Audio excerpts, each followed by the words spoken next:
주차장에 세워진 차 안 조수석에 한 여성이 엎드려 있었는데요. 한 시민이 보고 112에 신고를 했는데 그때가 오후 6시 40분경이었습니다. 출동해 보니까 여성은 이미 사망한 상태였습니다. 30살 유화영이란 여성이었는데요. 그날 새벽 4시 50분 한강공원 주차장 CCTV에 차가 들어오는 모습이 포착됐는데요. 운전자는 피해 여성보다 덩치가 훨씬 커 보였습니다. 전날 행적을 알아보기 위해 그 차의 이동 경로를 CCTV로 역추적했는데요. 밤 11시쯤 강남의 산부인과로 들어가는 모습이 포착됐습니다. 들어간 지 3시간 40분이 지난 새벽 2시 40분 병원 CCTV에 다시 포착됐습니다. 휠체어에 탄 사람은 유화영 씨였습니다. 완전히 축 늘어진 모습이었는데요. 의식이 없는 상태로 보였습니다. 저 남자는 대체 누구예요? 유명 산부인과 김 원장이라는 사람이었습니다. 환자가 찾아와서 수면 장애와 두통, 어지럼증, 소화불량을 호소하면서 잠을 편하게 푹 잘 수 있도록 약을 투여해달라고 했습니다. 김 원장은 피해 여성에게 링거를 이용해서 수면 유도제를 투여하고 병실을 비웠다고 합니다.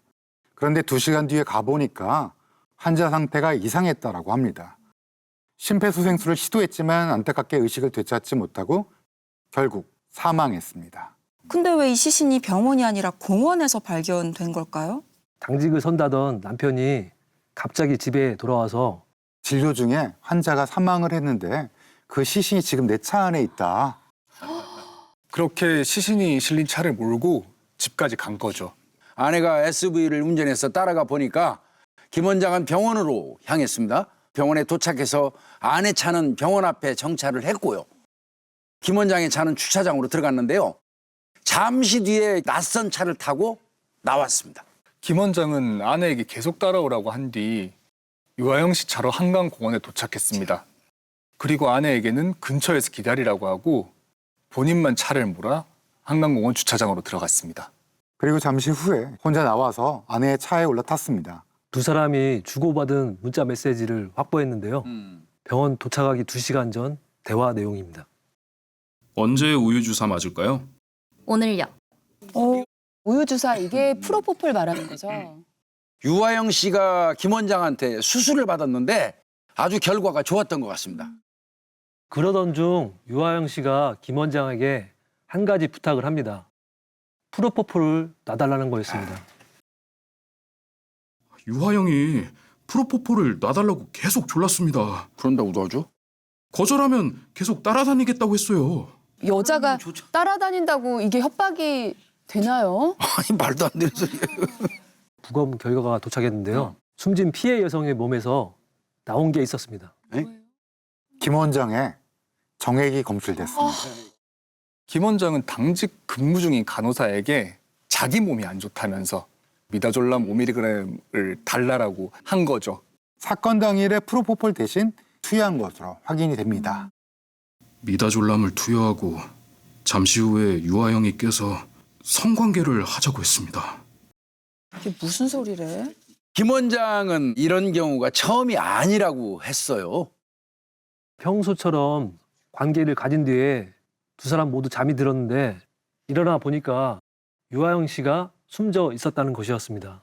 국과수 부검 결과 피해 여성의 몸에서 검출된 게 또 있었습니다. 약이에요 이게 다? 무려 12가지의 약물이었습니다. 미다졸럼을 먼저 투여하고 그다음에 나머지 약물을 다 섞었다고 하는데요. 미다졸람을 맞고 자다 깨서는 오늘은 몸이 많이 피곤해서 잠을 푹 자고 싶으니까 약물을 더 달라고 했습니다. 그래서 수면 유도 효과를 높이려고 여러 개를 섞었습니다. 제가 처음 이 리스트를 보고 떠오른 생각은 한마디로 완전 미쳤구나 였습니다. 수면 장애를 앓고 있는 환자를 치료하기 위한 약물은 절대 아닙니다. 상식적으로 정말 말도 안 되는 그런 약물 조합입니다. 가장 문제가 되는 약물은 베카론이라는 그런 약물이 되겠는데요. 신경에서 근육을 움직이라는 신호를 보내면 우리 몸이 움직이는데요. 이때 베카론은 신경 말단과 근육 사이의 신호 전달을 차단하는 그런 약물입니다. 우리 몸의 근육을 모두 마비시키는 그런 약물이 되겠는데요. 보통 눈을 이렇게 깜빡거리거나 자발적인 근육 움직임을 차단할 뿐만 아니라 우리 내장 근육 그리고 또 숨을 쉬는 호흡 근육까지도 베카론은 차단을 시킵니다. 예를 들어서 수술장에서 장이 마음대로 꿀렁거리면 안 되잖아요. 그래서 수술할 때 환자의 움직임을 차단하기 위해 이 베카론이라는 약제가 필요한 거죠. 그럼 호흡근이 마비되면 혹시 숨도 못 쉬게 되는 건가요? 예, 그렇습니다.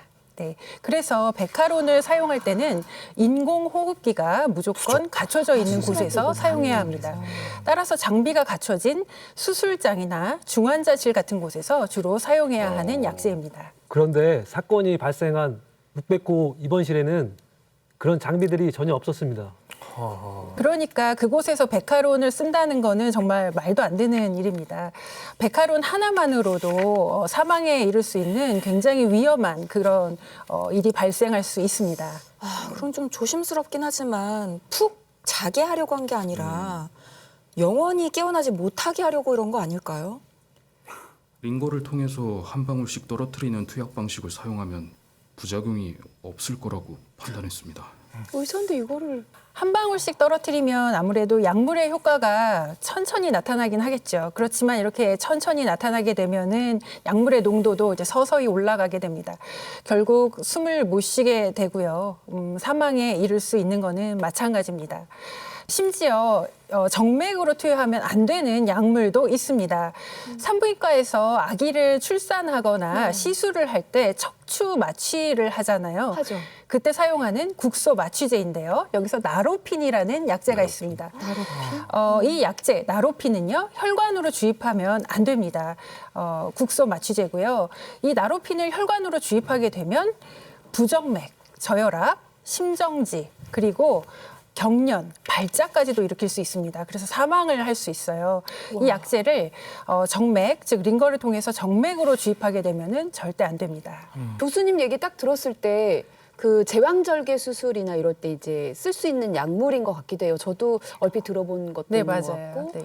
그럼 이게 실제로 그냥 멀쩡한 사람한테 한다는 것 자체가 굉장히 이건 너무 무서운 것 같은데 절대 하면 안 되는 걸 지금 다 한 거네요. 네, 그래서 제가 보고 깜짝 놀랐던 그런 이유가 되겠습니다. 네. 다른 것들도 다 뭐예요?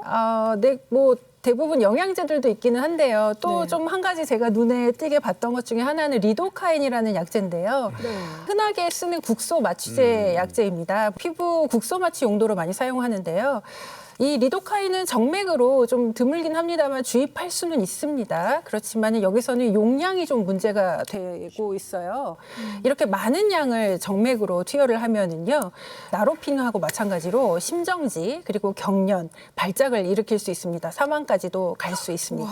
네, 그 리도카인이라는 약은 사실 부정맥 시로제로 투여할 수도 있는데 양이 문제라고 말씀하신 것처럼 실제로 이 부검 결과를 보면 혈중 농도의 리도카인이 그 자체로 독성 효과로 사망을 일으킬 만큼 높은 양을 투여한 것으로 나타나서요. 굉장히 심각하게 많은 또 양을 투여한 걸로 알 수 있습니다. 근데 이 김 원장이란 사람이 뭐 의학적인 지식이 없었을 리도 없고 이 정도면은 유아영 씨를 아예 죽이려고 마음 먹고 부른 거 아닌가 하는 의심이 드는데 혹시 살해를 해야 되는 어떤 이유가 있었을까요? 추측을 하자면 두 사람이 이제 내연 관계가 맞다라는 전제하에 보면 유아영 씨 같은 경우가 이제 이별을 통보를 했다. 그럼 이제 홧김에 김 원장이 죽여야겠다. 이렇게 마음을 먹었을 수도 있지 않을까. 좀 가설을 세워본다면. 그리고 그동안 이제 불법 진료를 했었으니까 내가 이 사실을 폭로하겠다. 혹은 우리 관계를 당신의 아내에게 폭로하겠다. 이런 식으로 협박을 해서 그냥 곤란해지기 싫어서 뭐 없애버려야겠다. 생각을 그게 좀 했을 수도 있나? 하지만 두 사람 사이에 채무 관계를 포함한 금전 거래나 피해 여성이 협박했다는 증거는 발견되지 않았습니다. 금방 발각될 게 뻔한 한강공원에 시신을 두고 간 걸 보면요. 처음부터 살해할 계획이 있었던 건 아닌 것 같습니다. 김 원장은 피해 여성인 이 낮에 남자친구와 한강공원에서 데이트한 거를 미리 알고 있었거든요. 그래서 아마 순간적으로 그곳으로 시신을 유기하는 게 좋다고 판단을 했던 것 같고요. 미리 계획을 했다면 좀 더 치밀하게 눈에 띄지 않는 다른 장소를 선택했겠죠. 그 순간적으로 그 와중에 남자친구한테 뒤집어 씌우려고 그러니까 순간적으로. 잔머리를 쓴 거네요. 게다가 이제 지나가는 사람들이 잘 못 보게 하거나 아니면 시신인 것을 눈치채지 못하게 하려고 일부러 조수석에 이렇게 엎드린 자세를 연출한 거고요. 하지만 김 원장은 생명에 지장이 있을 거라고는 전혀 예상하지 못했다면서 고의성을 완강히 부인했습니다. 예상을 못했어도 진짜 문제다. 근데 아무리 그래도 그 의사분들 뭐 히포크라테스 선서 그런 거 하잖아요.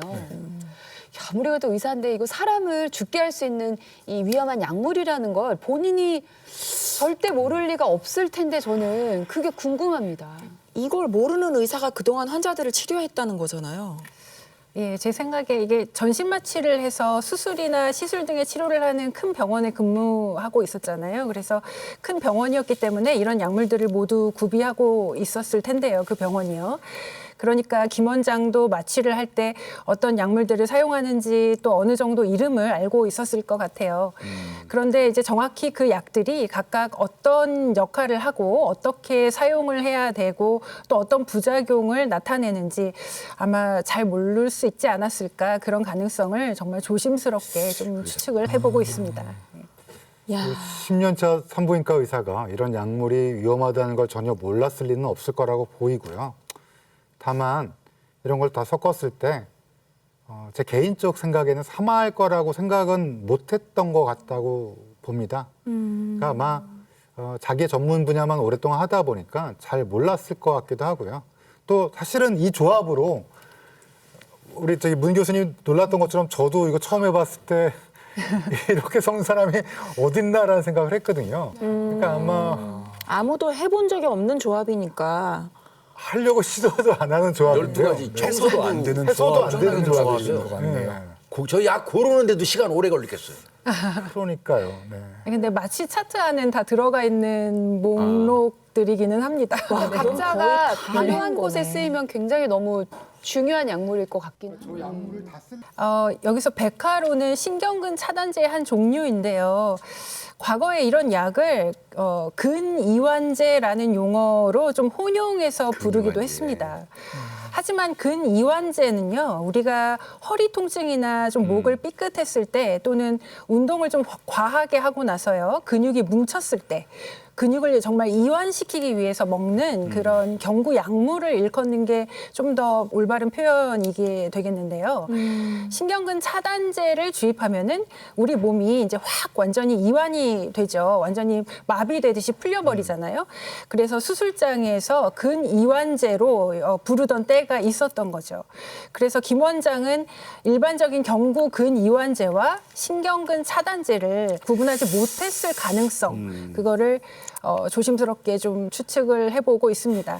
그렇지만 정맥 주입한 나로핀, 리도카인 같은 약물들을 보면은요, 도대체 이 사람이 무슨 생각이었을까 이해하기는 정말 어렵습니다. 네. 그러니까 죽이려는 작정도 아니었고 죽을 줄도 몰랐다고 가정을 해본다면 그렇다면은 이 남자가 기대했던 효과는 무엇이었을지 궁금하고 그리고 저는 궁금한 게 이렇게 다 투여를 하면 결국 환자는 어떤 상태가 되나요? 굉장히 끔찍한 상태가 되는데요. 숨을 안 쉬는 전신 마취 상태가 되죠. 확실한 거는 김 원장은 피해 여성을 전신 마취하는 것처럼 완전히 재우고 싶었던 것 같습니다. 푹 자고 싶다고 했지 시체처럼 만들어 달라고 한 게 아니잖아요. 유아영 씨는 자신에게 이런 약들이 투여가 된다는 걸 알고 있었을까요? 그날 피해 여성의 휴대전화 검색 기록에는 이런 단어들이 있었습니다. 이런 것들을 검색을 했네요. 피해자가 본인이 검색을 해봤어요?